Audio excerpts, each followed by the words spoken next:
Muy bien, chicos, vamos a... Aló, aló, ¿me escuchan? Aló, aló, ¿me escuchan? A ver.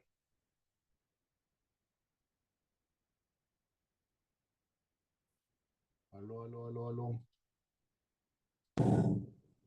Aló.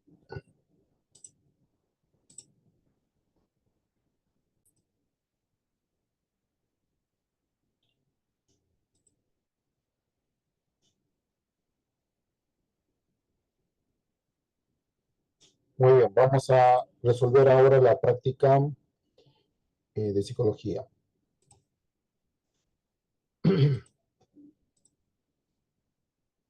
Muy bien, vamos a ver la pregunta uno que dice, el sistema que se manifiesta a través en nuestros actos, en nuestros afectos y en la forma como pensamos y evaluamos la realidad permitiendo nuestra adaptación a nuevos contextos sociales, se denomina, como dice, un sistema eh, que integra nuestra forma de pensar, nuestra forma de sentir, ¿no es cierto?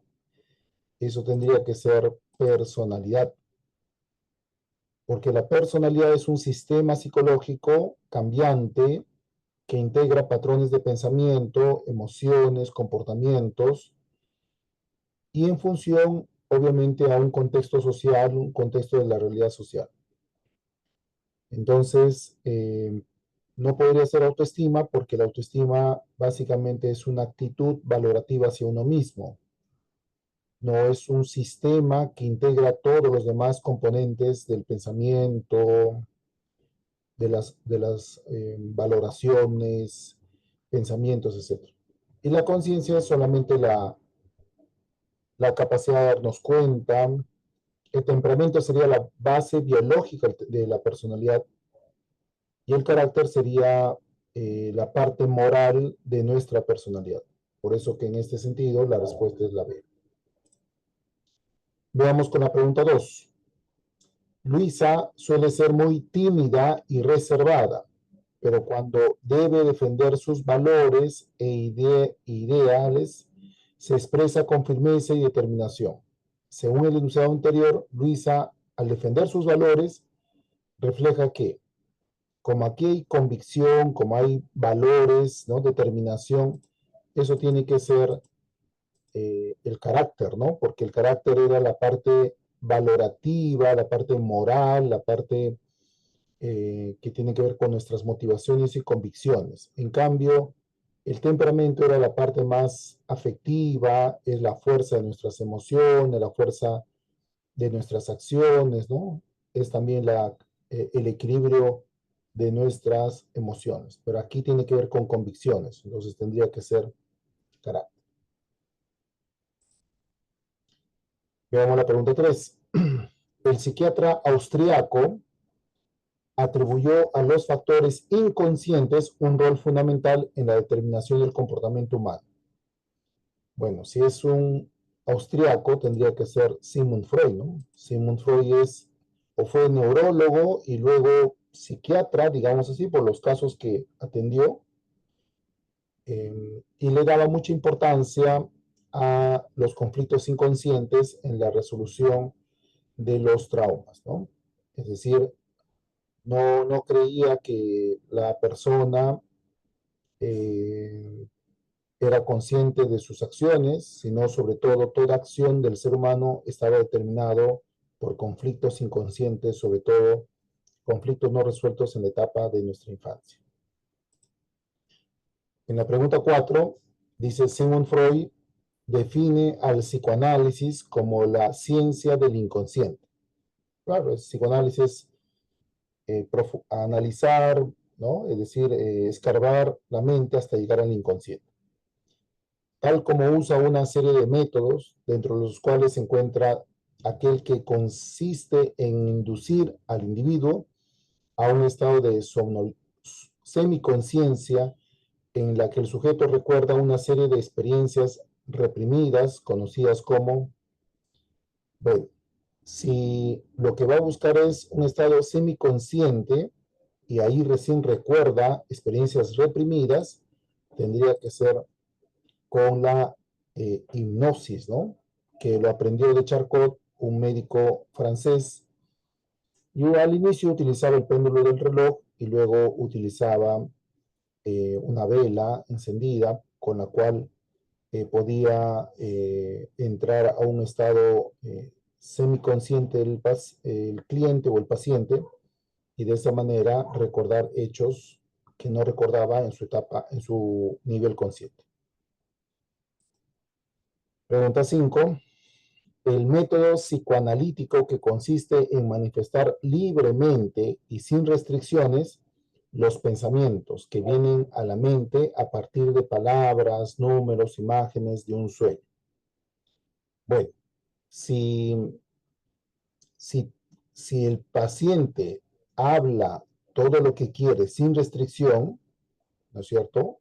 Todo lo que se le venga, palabras, imágenes, y lo expresa en el consultorio, a eso se le llama la asociación libre de ideas, ¿no?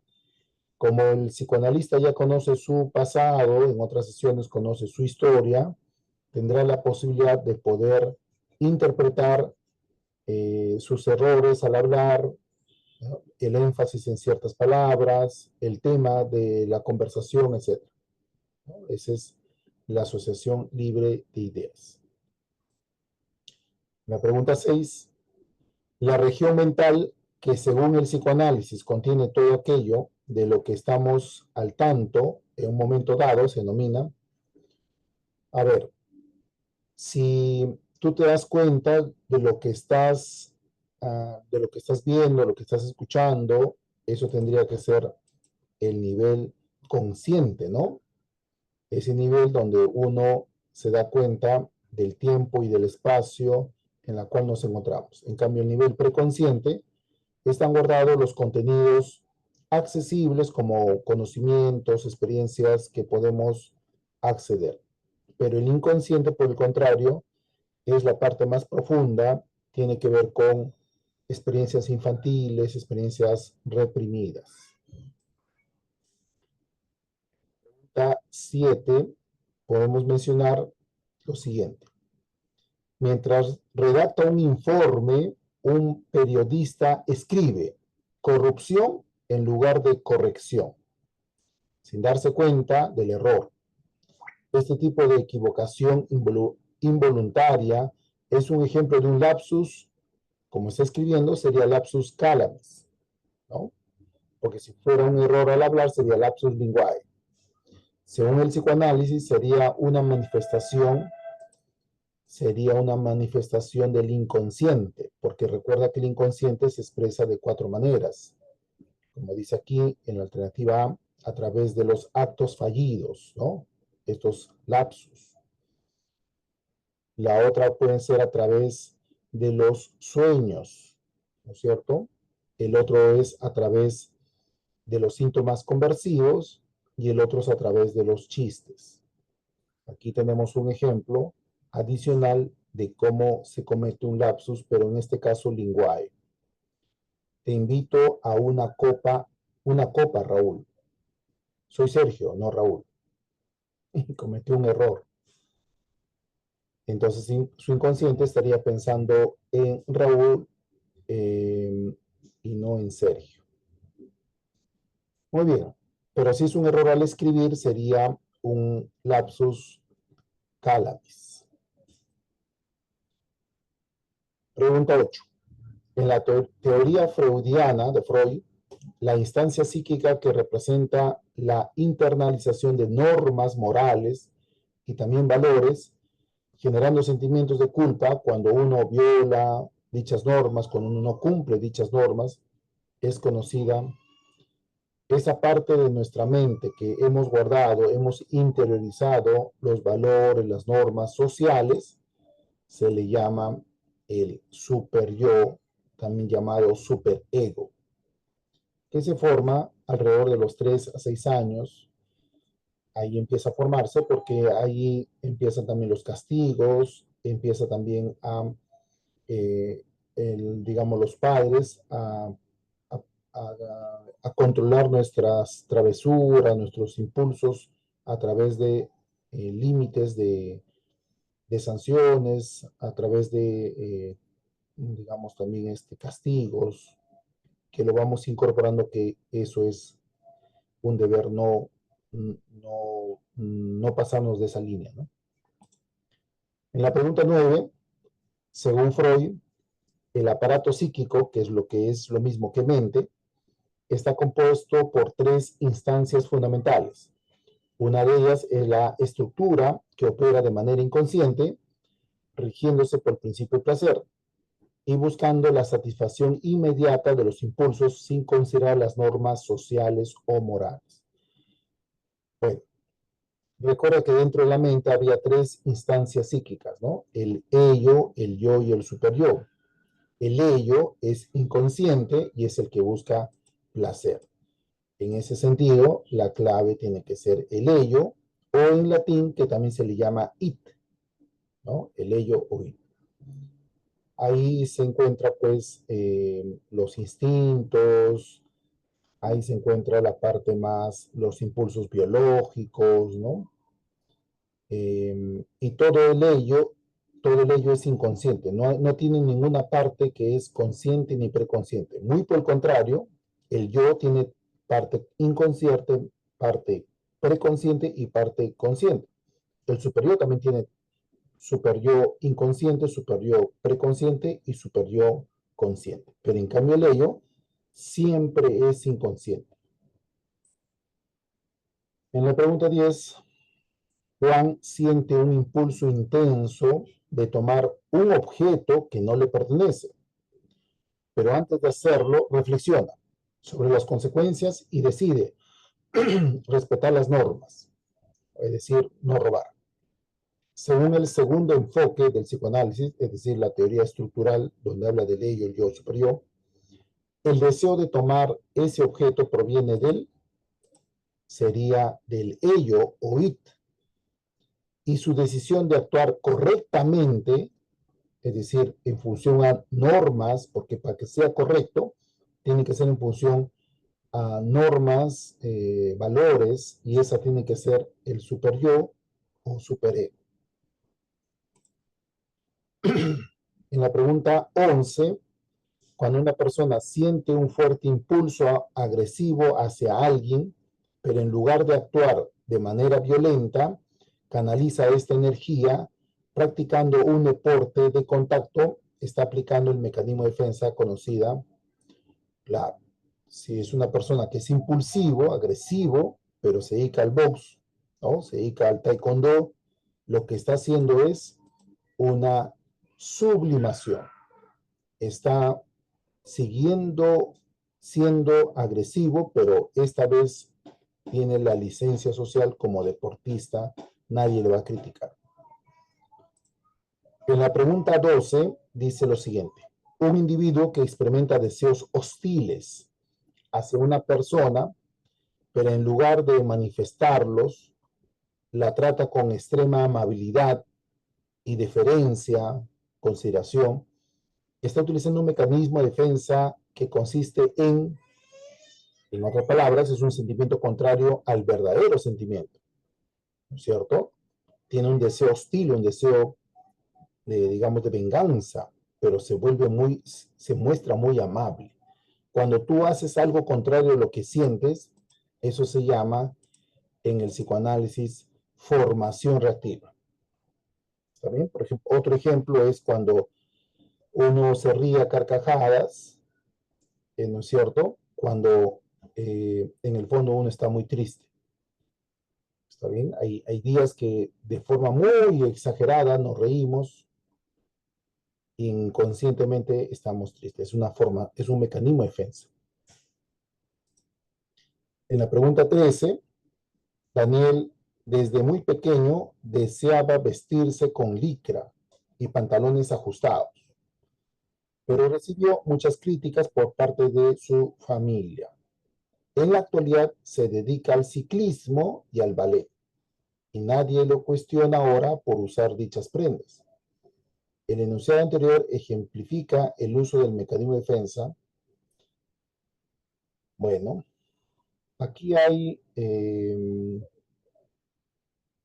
claro, como ciclista y como bailarín de ballet que utiliza ese tipo de vestuario, eh, nadie le va a recriminar y por lo tanto sería sublimación, ¿no? Porque en el fondo está haciendo realidad un deseo que tenía, pero sin que la sociedad se moleste. Eh, si hubiera como alternativa desplazamiento, eh, bueno, pero no hay desplazamiento, ¿no? Porque hay hubiera de repente una eh, confusión con desplazamiento. El desplazamiento es, pero hacia algo eh, diferente, ¿no? Pero aquí no, sigue siendo la licra y el pantalón, entonces por lo tanto no hay desplazamiento, lo que hay es sublimación. En la pregunta 14, dadas las siguientes afirmaciones en relación con el mecanismo de defensa conocido como represión, que es el principal mecanismo de defensa. ¿Por qué es el principal mecanismo de defensa? Porque el inconsciente sigue creciendo debido a que la represión se está dando frente a hechos vergonzosos que día a día tenemos, ¿no? Entonces la alternativa 1 dice, ¿se produce de manera inconsciente para evitar el malestar emocional? Claro, es el olvido inconsciente, ¿no? Los recuerdos reprimidos pueden influir en las emociones y en el comportamiento. Claro que sí. Veamos por qué. Dice, aunque los recuerdos reprimidos no son accesibles de manera consciente, pueden manifestarse indirectamente en los sueños, en cometer un lapsus, en un síntoma conversivo, ¿no es cierto? Entonces sí hay una influencia en nuestro comportamiento. Y en la alternativa 3 dice, la persona elige conscientemente olvidar los eventos traumáticos para no sufrir. No, no es consciente. Uno olvida eh, algo para no sufrir. Entonces no es consciente, simplemente es un mecanismo de defensa para aliviar el dolor enviándole al inconsciente. Por eso la respuesta correcta sería la B. La pregunta 15. Según el psicoanálisis, si una persona que ha sido infiel a su pareja suele ser desconfiada y cree que en algún momento lo van a engañar, probablemente, ¿qué mecanismo de defensa se evidencia aquí? Si la persona fue infiel y cree a partir de esa experiencia que le van a engañar también, lo que está haciendo es una proyección, ¿no es cierto? Su defecto lo está viendo en su pareja, en otra persona. Por ejemplo, aquí el ejemplo que habíamos puesto en la clase, que la nueva vecina dice que es chismosa cuando realmente ella lo es, ¿no? Un defecto se atribuye. Igual acá, ese defecto de ser infiel le está atribuyendo eh, proyectivamente en su pareja. Muy bien, chicos, eso sería todo. Cualquier duda, estamos para servirle. Cuídense mucho, nos vemos.